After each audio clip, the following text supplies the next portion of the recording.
Ladies and gentlemen, welcome once again to the One Touch Travel Consultancy channel. My name is Richmond, and today I will be discussing about US immigration. Once again, I tell you, One Touch Travel is all about US immigration. One Touch Travel is all about US immigration. No two ways about that. We make travel one touch. In today's video, we are going to learn how to bring a family to the United States. As I tell you, I am for immigrants. I am an immigrant myself. And when I moved with other immigrants, most of the conversation I hear is about how to bridge the gap between themselves and their families. The only way to do that is to bring them over to the United States to come and live in one of the greatest countries in the world, the United States of America. Today, we are going straight to learn about how we can process documentation for our families living in Africa, in Asia, in the Caribbean, and all over the world to come and live with us. Without wasting much time, a lot of people ask me, "Yo, Richie, how do I begin the process?" And I tell them, so the first step to bring your family to live with you in the United States is to file an immigration petition. Now, somebody would ask, what is a petition? Petition is simply you telling the U.S. government agency, which is responsible for immigration and citizenship, which is abbreviated as the USCIS, you simply telling them that, hey, I have a family living in Africa and I would like to file a petition for them to bring them to live with me here in New York, in LA, in Chicago, in Denver, in anywhere in the United States that you live. Now, knowing how governments work, this should have been an easy process, right?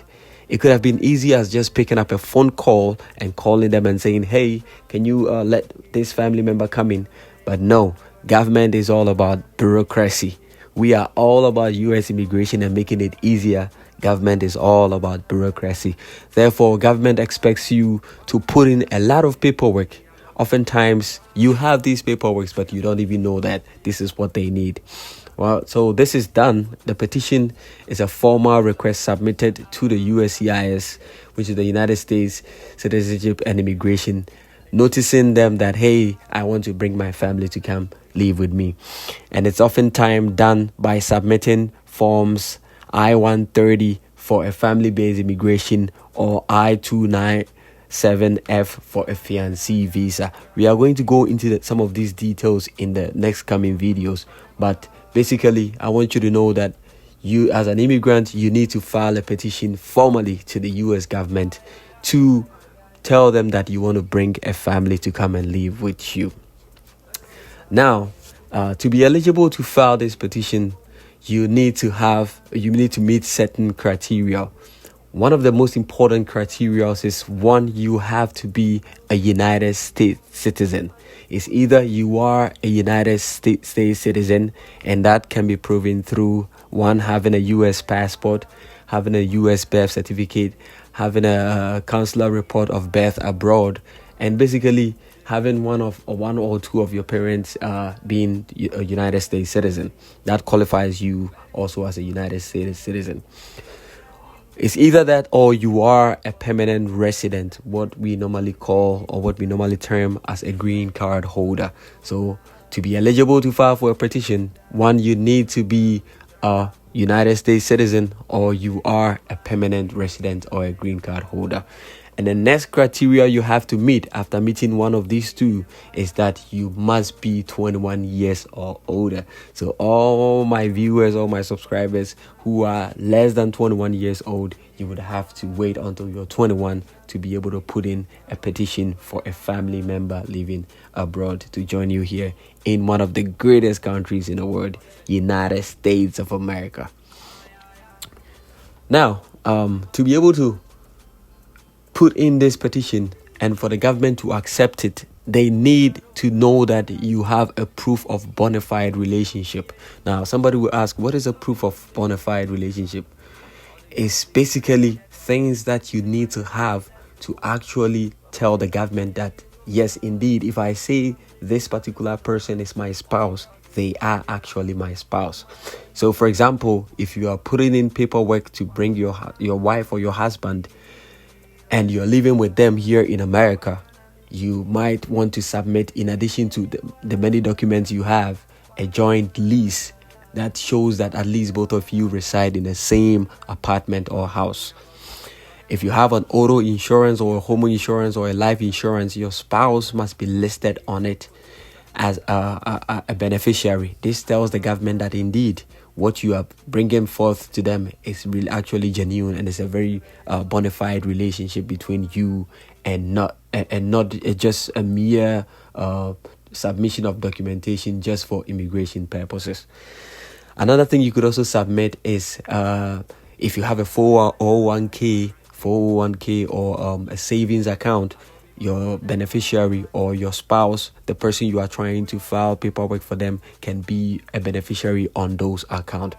Basically, they want to see that you have a commingled finances. Both of you are putting your money together, just as married people would do. You're putting your money together to pay the rent. You're putting your money together to pay for your auto insurance. You're putting your money together to pay for basically your sustenance at home. You could also submit, as part of the evidence to show proof of bona fide relationship, you can also submit sworn statements from mutual friends. Let's say as a couple, you might have one or two mutual friends. In addition to the documents that I earlier on stated, you can also have those friends write very good letters, confirming that, hey, we know this particular Mr. So and so, and we know that they've been married.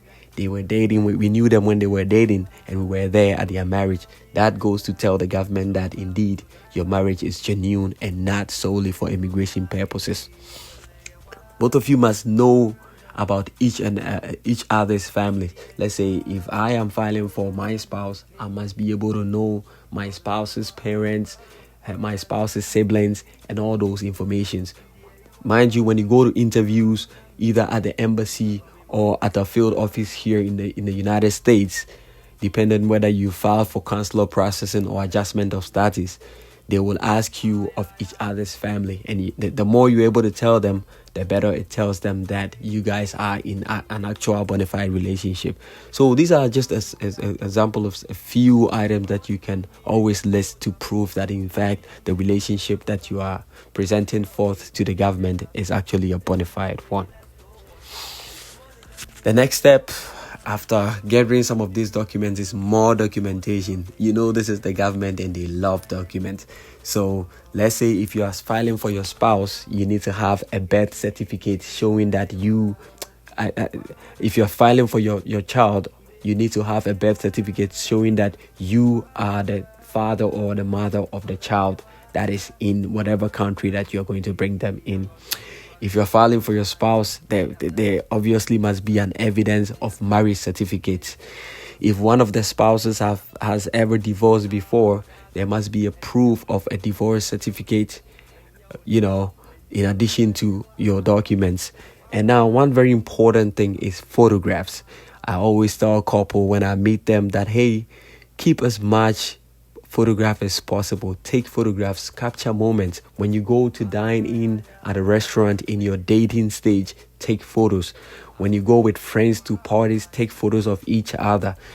Photos of you guys together, photos of you guys with families, big families. It all goes to show to USCIS that it's actually a genuine or a bona fide relationship.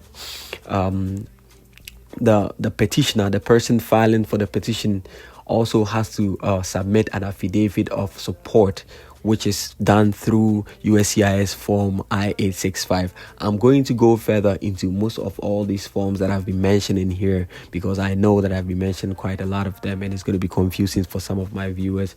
So bear with me. I'll go in subsequent videos, I'll go further into all those forms that I've been mentioning them. Once again, if you have employment documents, you have W-2s, you have pay stubs, any letter from your employer showing that you are capable of sponsoring whichever person you want to go bring to live with you, add them to the documentation when you're submitting. So these are a few of them that I've mentioned if you have further documents too, you can add them. The more documents you have, the better it goes to show that your relationship is actually genuine.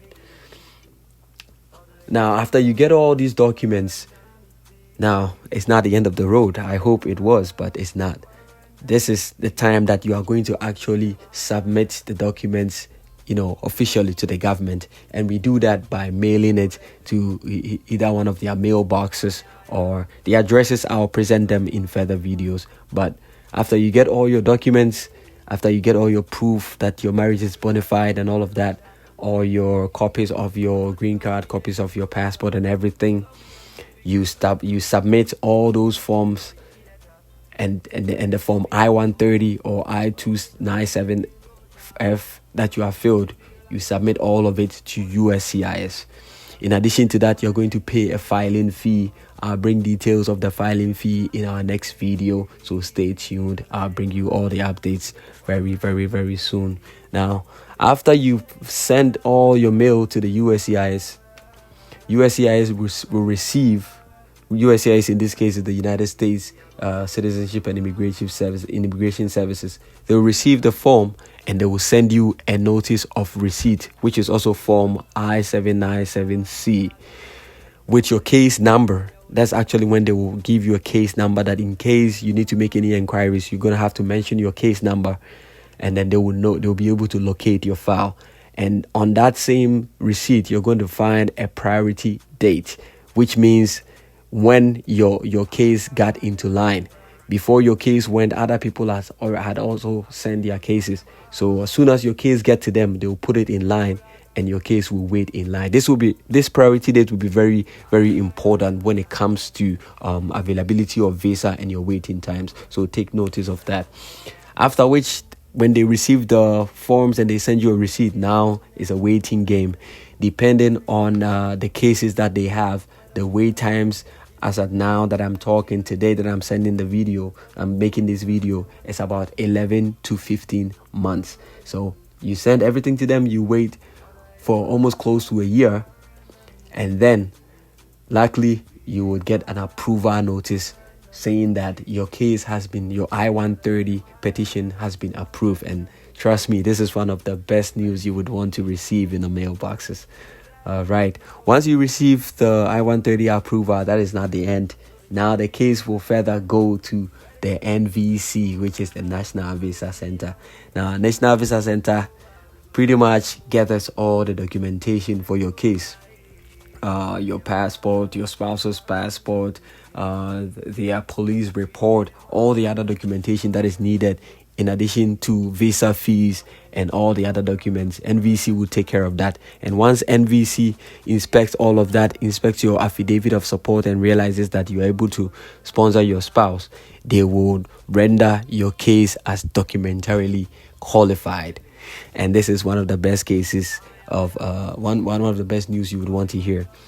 Once you are documentarily qualified, is also another wait game. Depending on which country you are in, you would have to wait until NVC sends the case to the embassy, and the embassy will then contact you that your visa date has been set to a certain date. After your visa date is set, they will ask you to go and do your medicals and then come for your visa interview. We will go furthermore into tips you need when you're going for your visa interviews and all of that. For now, thank you for paying attention to us here at One Touch. My name is Richie once again. I am happy to bring you good news about US immigration. One Touch Travels, we make travel one touch. No two ways about that. It's all about US immigration. Kindly like this video, share to people that really need this, and subscribe to this channel so that you will never miss any notification when we bring other good stuff. For now, adios, goodbye, and choose.